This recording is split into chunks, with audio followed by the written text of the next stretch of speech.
Class 10th के math समांतर श्रेणी चैप्टर नंबर 5 स्टार्ट करते हैं। उदाहरण नंबर 1 एपी का 3/2, 1/2 और -1/2 -3/2 डॉट डॉट के लिए प्रथम पद ए और सार्व अंतर मैं सॉल्व कर रही हूँ।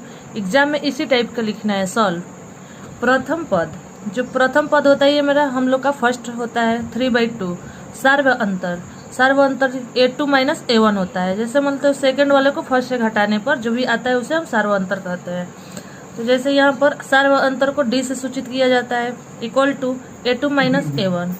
A2 का हम लोग का मान है 1/2 माइनस A1 का मान है 3/2। यहाँ पर हमने लिखा और इसका एलसीएम लेकर 2 आया। इसका एलसीएम लेने पर 1 - 3/2 आया -2। 1 में से 3 जाएगा तो नहीं जाएगा, तो ये माइनस है तो माइनस का चिन्ह यहाँ पर आ जाए 2/2। 2 कट गया इक्वल टू -1 हो गया। वह माइनस आया, इसका माइनस बचा हुआ है तो यहाँ पर हम माइनस में ही लाएंगे। अतः प्रथम पद ए है जो कि फर्स्ट है 3/2 और सार्व अंतर जो कि मैंने पहले ही बताया है इसको डी से सूचित करते हैं। तो इक्वल टू इसका आंसर हम लोग का आया है -1। तो हम लोग का आंसर हो जाएगा। उदाहरण नंबर 2 संख्याओं की निम्नलिखित सूचियों में से कौन कौन से एपी नहीं है। यदि इनमें से कोई एपी है तो इसके अगले 2 पद लिखें।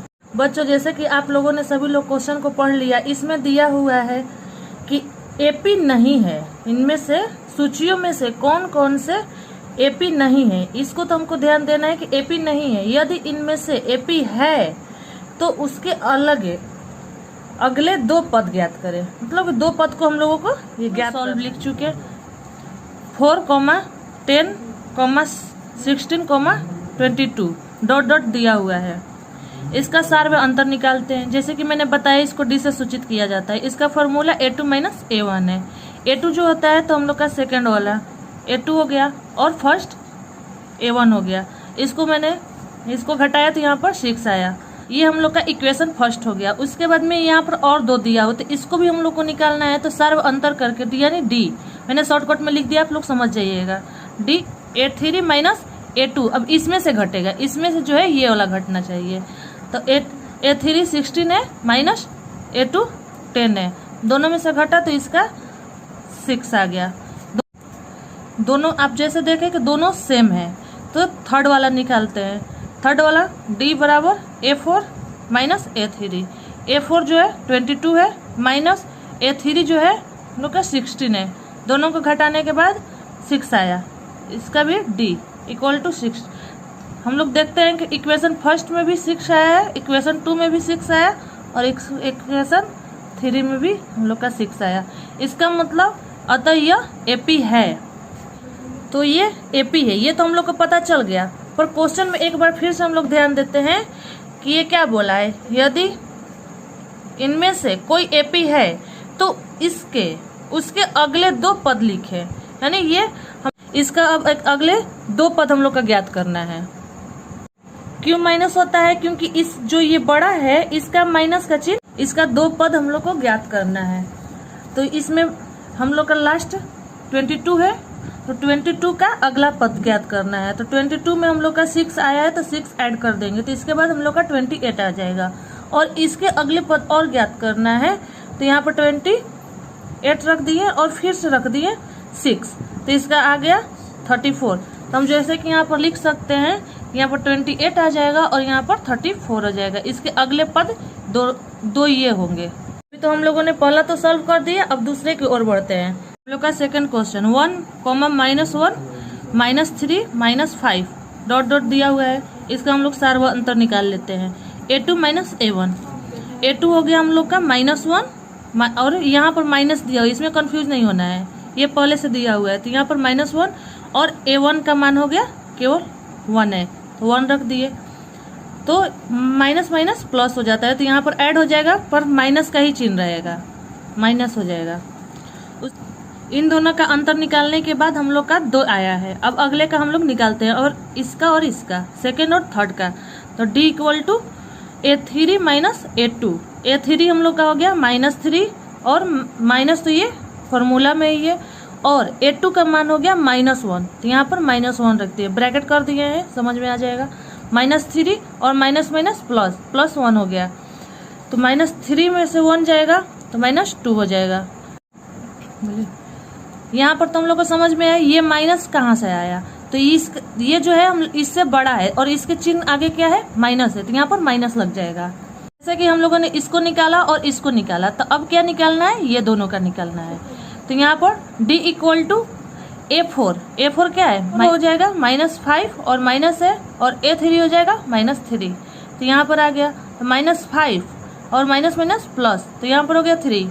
यहाँ पर भी मैंने यही बात बताया कि जिसके आगे माइनस रहेगा वही बड़ा होता है, तो इसमें से एक चला जाएगा, 5 से 3 गया तो 2 बचा, और इसके आगे माइनस है, ये बड़ा है, तो यहाँ पर माइनस लग जाएगा। तो ये देखते हैं कि इसमें भी सेम आया है -2, और इसमें भी सेम आया और इसमें सेम आया, तो ये क्या है, ये AP है। ये तो हम लोग को पता चल गया। जब AP है तो पिछले ही हम लोग क्वेश्चन में देखें, यहाँ पर बोला हुआ है कि AP है तो इसके अगले 2 पद लिखे, तो हम लोग को 2 पद लिखना है, इसको आप ना भूले। तो इसके अगले 2 पद, तो इसके अगले 2 पद को हम लेंगे, तो -5 है, लास्ट इसका पद क्या है, -5 है, तो यहाँ पर -5 प्लस -2 आया तो -2 ही लिखेंगे, तो -5 प्लस और प्लस माइनस माइनस होता है, तो 2 आ गया। पहले ही मैं बता चुकी हूँ कि दोनों माइनस रहेगा तो माइनस माइनस प्लस होता है, और 5 2 जोड़ने पर 7 आएगा, तो माइनस ही रहेगा, तो 7 आ गया। फिर इसके अगले पद हम लोग को जोड़ना है, तो यहाँ पर -7 प्लस -2, प्लस माइनस माइनस होता है, यहाँ पर 7 माइनस है तो माइनस माइनस प्लस होता है, तो ये और तो इसको ऐड करेंगे तो 7 और 2 9 होता है, प्लस पर चिन्ह में कोई बदलाव नहीं होता, यहाँ के माइनस ही होते हैं। तो हम लोग का क्यों होता है, क्योंकि जो ये अंक है इससे बड़ा है और इसके आगे माइनस है, तो यहाँ पर माइनस ही हम लोग रखेंगे। तो जैसे कि यहाँ पर हो गया -5 के बाद हम लोग रख सकते हैं -7, इसका अगला पद हो जाएगा, और इसके बाद फिर अगला इसका हो जाएगा -9। ये 2 हम लोगों ने पद इसका ज्ञात किया है।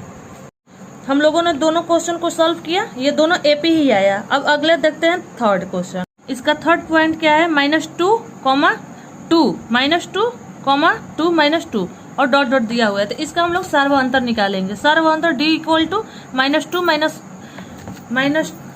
A2 - A1। सर्व अंतर, इसका सर्व अंतर निकालते हैं। D = A2 - A1। A2 क्या है, तो A2 2 है, माइनस A1 क्या है, तो -2 है, तो यहाँ पर माइनस पहले से ही है, और इसको ब्रैकेट में करके इसका माइनस, A1 का माइनस है -2, इसका मान रख दिए, माइनस माइनस प्लस हो जाएगा, तो यहाँ पर 2 और पहले से 2 2 4 हो गया। फिर इसका अगला, ये दोनों का हम लोग निकाले, अभी ये दोनों का हम लोग को निकालना है, तो A3 - A2, D = A3 - A2 आ गया। A3 कितना है, तो A3 -2 है, बीच में फिर माइनस का चिन्ह हुआ है, फार्मूला में ही है, और A2 क्या है, तो 2 है, 2 रखे, माइनस माइनस प्लस, ये तो बोले कि इसका चिन्ह नहीं बदलेगा, 2 2 4 हो जाएगा। तो ये हम लोग देखते हैं कि इक्वेशन 1 में 4 आया, और इक्वेशन 2 में हम लोग को -4 आया, दोनों का अंतर निकल गया। ये इक्वल नहीं है, ये बराबर नहीं है, इसलिए हम लोग आगे नहीं बढ़ेंगे, यह AP नहीं है। हम लोग चलो देखते हैं नोट, क्योंकि इनके बीच की दूरी बराबर नहीं है। जैसे कि हम लोग को यहाँ पर 4 आया तो यहाँ पर भी 4 आना चाहिए, यहाँ पर -4 है तो यहाँ पर भी -4 आना चाहिए। अगर इक्वल रहेगा तो हम लोग का AP होगा, नहीं तो नहीं होगा। ये अब इसके 4 क्वेश्चन को पहले देखते हैं, 4 पॉइंट देखते हैं। 1, 1, 1, 2, 2, 2, 3, डॉट डॉट दिया हुआ है, तो इसका सर्व अंतर निकालते हैं। बीच की दूरी D हो गया = A2 - A1। A2 क्या है, 1 है, -1, दोनों का हो गया, तो -1 - 1 तो जाएगा तो 0 होता है, ये तो पता है। इसके अगला निकालते हैं, D = ये दोनों का निकल गया, ये दोनों का निकालना बाकी है, तो A3 - A2। A3 का मान क्या है, 1 है, A2 का मान 1 है, दोनों का निकाले तो जो ये इक्वेशन 1 और इक्वेशन 2 दोनों तो सेम आया। अब देखते हैं थर्ड। इसके बाद यहाँ पर सर्व अंतर D, तो = A4 - A3। A4 क्या है, 2 है, A3 क्या है, 1 है, तो A4 2 A3 -1, यहाँ पर निकाले तो इसका आंसर आया 1। तो ये थर्ड इक्वेशन जो निकाले ये सेम नहीं, ये दोनों तो सेम है पर ये सेम नहीं है, तो ये क्या हो जाएगा, AP नहीं होगा। तो अब हम देखते हैं कि ये जो है ये तो है AP क्या है, ये भी AP है पर ये नहीं है, तो यहाँ पर हम लोग को नहीं हो जाएगा, ये भी नहीं है, तो ये आप लोग को ध्यान में रखना है। 1 का पहला क्वेश्चन आप लोग भी एक बार क्वेश्चन, स्थितियों में से किन स्थितियों में संबंध संख्याओं की सूची AP है और क्यों बोल रहा है तो और क्यों है। तो इसका फर्स्ट क्वेश्चन देखते हैं। प्रत्येक किलोमीटर के बाद का टैक्सी का किराया जबकि प्रथम किलोमीटर के लिए किराया 15 रुपए है और प्रत्येक अतिरिक्त किलोमीटर के लिए किराया 8 रुपए है। पढ़ते हैं प्रत्येक किलोमीटर के बाद का टैक्सी का किराया बोल रहा है, तो प्रत्येक किलोमीटर का बोल रहा है, तो हम लोग 1 किलोमीटर का बनाते हैं। पहले यहाँ से यहाँ मान लेते हैं हम लोग का 1 किलो में हो जाएगा, यहाँ से यहाँ फिर अगला हो जाएगा, ऐसे ही हम बनाते चल रहे हैं। हाँ, तो आप इससे आगे भी बना सकते हो, मैंने इतना ही बनाया। अब क्वेश्चन को पढ़ते हैं। क्या क्वेश्चन बोल रहा है, जबकि प्रथम किलोमीटर के लिए किराया कितना है, 15 रुपया है। नहीं, प्रथम यहाँ से यहाँ तक के जाने में कितना इसको लग रहा है, प्रथम 15 रुपये लग रहे हैं, तो फिर यहाँ से यहाँ जाने में क्या लगेगा, तो इसके लिए अब आगे की ओर बढ़ते हैं। और प्रत्येक अतिरिक्त किलोमीटर के लिए किराया 8 रुपया है। कहने का मतलब यहाँ से यहाँ तक इसको 15 लगा, पर यहाँ से यहाँ जाने में 8 ही नहीं लगेगा, यहाँ पर 15 + 8 हो जाएगा, यहाँ पर इसका वृद्धि हो जाएगा, और यहाँ से यहाँ जाएगा तो इसको ऐड करके फिर यहाँ पर आ जाएगा 8। ये जो है हमने आपको समझाने के लिए बोला। अब आगे क्वेश्चन की ओर बढ़ते हैं। क्या बोल रहा है, 1 किलोमीटर टैक्सी का किराया 15 मैंने बताया आपको पाई चार्ट पर समझाकर, और 2 किलोमीटर टैक्सी का किराया कितना हो गया, 15 + 8, ये भी मैंने बताया आपको। तो इसका ऐड करने पर कितना हो जाएगा, 23 हो जाएगा। फिर अगला इसे ही 3 किलोमीटर टैक्सी का किराया कितना हो जाएगा, 23 है, 23 + 8 हो जाएगा, तो यहाँ पर कितना हो जाएगा, 31 हो जाएगा। तो अब इसका हम लोग सार्वंतर निकालेंगे। इसका मतलब यहाँ पर जैसे कि मैंने लिख दिया है A1 A2 A3, आप लोग को समझने में कोई दिक्कत नहीं होगी। सार्वंतर D है, A2 - A1, तो A2 क्या है हम लोग का 23 है और A1 क्या है 15 है, तो यहाँ पर हमने रख दिया। इसका अंतर करने पर हम लोग का 8 आया। अब ऐसा ही सेकंड निकालेंगे, सार्वंतर D निकालने के लिए मैंने बताया था कि इसमें निकल गया, फिर इसके बाद इसका निकलता है, यानी A3 - A2। A3 क्या है 31 है, माइनस A2 क्या है 23 है, दोनों का तो इसका हम लोग अंतर निकाले तो कितना हो गया, 8 आ गया। तो दोनों अभी तो सेम है, फर्स्ट और सेकंड दोनों इक्वेशन क्या है, सेम है, तो ये क्या है, सार्वंतर समान है, यह एक AP है। आप लोग को समझ में आया, जैसे कि मैंने पहले ही बताया था कि दोनों अगर सेम हो तो हो जाएगा। चलिए इसका सेकंड पॉइंट को हम लोग देखते हैं। किसी बेलन में उपस्थित हवा का मात्रा जबकि वायु निकालने वाला पंप प्रत्येक बार बेलन की शेष हवा का 1/4 भाग बाहर निकाल देता है। ये हमने बेलन बना लिया, यहाँ से कुछ हवा निकल रही है, तो यहाँ पर हम लोग देख लेते हैं कि माना कि बेलन में उपस्थित हवा तो कुछ तो है इसमें, तो इसको हमने क्या माना, x कहीं इसको मान लेते हैं x, तो इसको A1 मान लिया, A1 = x। यहाँ पर प्रत्येक बार निकला हवा कितना हो गया हम लोग का, तो x × 1/4, तो क्या हो जाएगा, x/4 हो गया। तो A2 निकालने के लिए हम लोग क्या करेंगे, = x - x/4 यहाँ पर रख दिए। इसके नीचे क्या माने, कुछ नहीं है तो 1 छिपा होता है, तो इसको हम लोगों ने LCM निकाल लिया। तो LCM निकालने के बाद क्या हो जाएगा, 4 आ जाएगा। 4 में 1 से करेंगे तो 4, तो 4x हो जाएगा, -4 से 4 कटा 1, तो x हो जाएगा। तो इसको हम लोग घटा दिए, क्या हो जाएगा यहाँ पर 3, 4 यहाँ पर 1 होता है, 3 हो जाएगा x/4। तो हम लोग का किया क्या निकल गया, A2 निकल गया। A2 कितना हो गया हम लोग का 3x/4।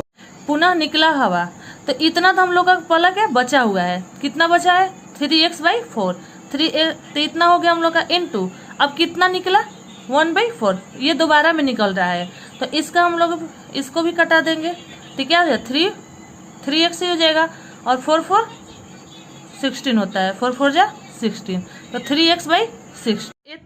a3 equal to 3x/4 minus 3x/16। तो इसको हम लोग एलसीएम ले लिया, तो एलसीएम लेने के बाद इसका 16 आ गया तो 4 4 जा 16, तो 4 में और 3 में मल्टीप्लाई कर देंगे, 4 3 जा 12, तो 12x हो गया माइनस और 16 कट गया तो 1 आएगा तो 3 1 जा 3, तो 3x हो गया। तो यहाँ पर हम लोगों ने कटा दिया तो 12 से 3 जाएगा तो 9 हो जाएगा और x का x ही होगा तो 16 आ गया। अब इसके आगे हम लोग निकालते हैं सार्व अंतर। हाँ, तो यहाँ पर देखते हैं सार्व अंतर d हो गया equal to a2 minus a1। तो a2 का मान हम लोग का कितना आया है, तो यहाँ पर पहले हम लोग देख चुके हैं, देखते हैं 3x/4, तो हम यहाँ पर 3x/4 रख दिए और माइनस a1 का मान कितना आया, तो a1 का मान हमने पहले ही रखा था x, तो x यहाँ पर रख दिए। इसके नीचे कुछ नहीं तो 1 छिपा होता है, पहले ही बता चुकी थी। यहाँ पर एलसीएम लेने के बाद 4 आ गया तो 4 4 कट गया तो 3x माइनस और यहाँ पर 4x हो गया, तो इसका d का निकल गया। यहाँ पर 4 है, यहाँ पर 3 है, तो 4 से 3 गया तो 1 आया, तो 1 नहीं लिखाता है, x हो गया और इसका चिन्ह बड़ा है तो यहाँ पर माइनस लगा दी तो -x/4 आ गया। तो ये हम लोग का d का निकल गया, इक्वेशन 1 निकाल दिए। अब इसके लिए इक्वेशन d, यहाँ पर सार्व अंतर d equal to a3 minus a2। तो a3 क्या है, यहाँ पर देखते हैं a3 9x/16, तो यहाँ पर हम लोग लिखा 9x/16 माइनस a2 क्या है, a2 यहाँ पर हम लोग ने पहले बैठा चुके हैं तो 3x/4, तो यहाँ पर भी 3x/4 रखे, तो इसका एलसीएम लेने के बाद यहाँ पर 16 आया तो 16 आ गया, 16 से 16 कटा तो 9x हो गया माइनस और 4 4 जा 16, 4 आया, 4 में 3 में मल्टीप्लाई करेंगे तो 12x, तो इसमें से इसको घटाएंगे तो क्या आ जाएगा, 12 से 9 जाएगा 3 आ जाएगा और ये बड़ा अंक है, इसके आगे क्या है माइनस है, यहाँ पर माइनस लग जाएगा तो -3x/16। तो a3 माइनस a2 का अंतर क्या आया -3x/16 और a2 माइनस a1 का क्या आया है हम लोग का -x/4, ये दोनों अलग अलग हैं, तो ये हम लोग का क्या हो जाएगा, सार्व अंतर बराबर नहीं है। इसका मतलब क्या हुआ, यह एपी नहीं है। अगले क्वेश्चन की ओर, क्वेश्चन नंबर 3, प्रत्येक मीटर की खुदाई के बाद एक कुआं खोदने में आई लागत, जबकि प्रथम मीटर खुदाई की लागत 150 रुपये है और बाद में प्रत्येक मीटर खुदाई की लागत 50 बढ़ती जाती है। प्रत्येक मीटर इसमें क्वेश्चन में बोल रहा है, तो पहले हम लोग कुआं बना लिए और प्रत्येक मीटर तो यहाँ पर एक मीटर करके अंतराल कर दिए। प्रथम मीटर की लागत, तो यहाँ पर हम लोग पहले लिख देंगे कि दिया है, क्वेश्चन में ही दिया है प्रथम मीटर की लागत क्या है 150 रुपया है, कितना है 150 रुपया, यहाँ पर हम लोग लिख दिए। तो इसको मान सकते हैं a1 इक्वल टू क्या हो जाएगा 150 रुपया। दूसरे मीटर की लागत, तो दूसरे मीटर की लागत ये पहले ही बोला है कि जब इसका हो गया 150 तो अगले का क्या हो जाएगा 150 तो होगा प्लस यहाँ पर बोला है कि 50 रुपया बढ़ती जाती है, तो इसमें 50 रुपया ऐड कर देंगे तो ये कितना हो जाएगा 200 रुपया हो जाएगा। तो यहाँ पर हम लिख दिए दूसरे मीटर की लागत a2, यहाँ पर a1 माने हैं तो इसको a2 मान सकते हैं, तो 150 प्लस 50 तो क्या कितना हो जाएगा 200, तो ये हो गया हम लोग का a2 इक्वल टू कितना हो गया 200। तीसरे को भी हम लोग मानते हैं, तो तीसरे का क्या हो जाएगा यहाँ पर 200 जो हो गया प्लस 50 यहाँ पर मान लेंगे तो इक्वल टू कितना हो जाएगा 250। तो तीसरे मीटर की लागत क्या हो जाएगा a3, तो 200 प्लस 50 तो क्या इतना हो जाएगा 250। तो अब इसका क्या होता है सार्व अंतर d निकाल लेते हैं, तो a2 माइनस a1, तो a2 कितना है हम लोग का a2 है 200, तो 200 और a1 क्या है -150 सॉरी, तो 150 यहाँ पर रख लिए, तो d इक्वल कितना हो गया, दोनों में से घटाया तो कितना आ गया 50 आ गया। अब फिर अगला निकालते हैं d सार्व अंतर d a3 minus a2, a3 क्या है a3 250 है तो 250 रखें माइनस a2 है 200, तो यहाँ पर 200 रख लिए, तो डी कितना आ गया, ये दोनों का घटाने पर 50 आ गया। तो ये और ये दोनों क्या है हम लोग का, इक्वेशन 1 और इक्वेशन 2 दोनों सेम है। तो ये क्या है, सारे अंतर बराबर है। यह एक क्वेश्चन नंबर 4, खाते में प्रत्येक वर्ष का मिश्र धन जबकि 10,000 रुपये की राशि 8% वार्षिक की दर से चक्रवृद्धि ब्याज पर जमा की जाती है। पहले वर्ष की राशि A1, पहले वर्ष की राशि क्या हो जाएगा, A1 मान लेते हैं। तो इसका क्या दिया हुआ है, यहाँ पर बुक में आप लोग पढ़ लीजिएगा, बुक में यहाँ पर 10,000 रुपया दिया हुआ है। तो यहाँ पर हमने 10,000 रुपया लिख दिया। तो दर कितना है सर, तो दर दिया हुआ कि राशि 8% वार्षिक दर से, तो ये 8% जो है ये दर है हम लोग का। तो दर यहाँ पर लिख दी इक्वल टू वर्ष की ब्याज निकाल देते हैं। 10,000 इंटू 8% है, तो 8 इंटू 1 समय दिया हुआ है एक वर्ष की, और इक्वल बटन में हो जाएगा हम लोग का, परसेंट का जो होता है 100 आता है। तो ये दो शून्य से ये 2 शून्य करने पर 800 हो जाएगा। तो दूसरे वर्ष की राशि A2 जो है, तो 10,000 प्लस 800, तो कितना हो जाएगा हम लोग का 10,000। पहले में क्या दिया हुआ है, 10,000 दिया हुआ था, और अगले वर्ष में क्या हो जाएगा इसका, दूसरे वर्ष में, तो 10,000 पर क्या हो गया, 800 बढ़ गया, तो ये 10,800 हो गया। ऐसा ही ये बढ़ते जा रहा है। तो यहाँ पर आ जाएगा A2 हम लोग निकाल लिए 10,800। तो तीसरे वर्ष का ब्याज क्या हो जाएगा, 10,000 इंटू 8, ये दर जो शुरू में दिया हुआ है दर, ये हम लोग का हो जाएगा, इंटू समय 1 साल। तो इस पर फिर 100 आ जाएगा। तो ये दोनों से जो शून्य से 2 शून्य कैंसिल हो गया, इसमें गुणा करने के बाद हम लोग का कितना आया, 864। तो तीसरे वर्ष की जो राशि है 83, तो 864 आया, और पहले का क्या है हम लोग का इतना है ना, तो इतना पर ये ऐड हो जाएगा। जैसे कि हमने पहले 10,000 पर 800 ऐड किया था, तो हम लोग का आया था 10,800, तब 10,800 पर 864 ऐड कर देंगे, तो इसका आ जाएगा 11,664। तब इसके बीच की दूरी हम लोग अब ज्ञात कर लेते हैं, सारे अंतर D। तो D इक्वल क्या होता है, A2 माइनस A1, ये तो आप सबको पता है। तो A2 हम लोग का क्या है, A2 है 10,800, तो यहाँ पर 10,800 लिखे, माइनस A1 है हम लोग का 10,000, तो यहाँ पर 10,000 हो गया। तो दोनों को माइनस करने के बाद 800 आया, ये हम लोग का D आ गया 800, सारे अंतर। Second D equal to A3 minus A2। A3 क्या है, A3 यहाँ पर दिया हुआ है 11,664, जो हम लोगों ने निकाला है। तो 11,664 माइनस A2 क्या है, तो 10,800 है, तो 10,800 यहाँ पर कर दिए। ये दोनों को घटाने के बाद क्या आया, 864 आया, ये D आया। तो ये हम देखते हैं कि फर्स्ट इक्वेशन जो था, तो इसमें 800 आया है, और सेकंड जो इक्वेशन हम लोग का आया है इसमें 864 आया, दोनों की अलग अलग है। तो क्या हो जाएगा, सारे अंतर बराबर नहीं है, तो ये क्या हो जाएगा, यह AP नहीं होगा।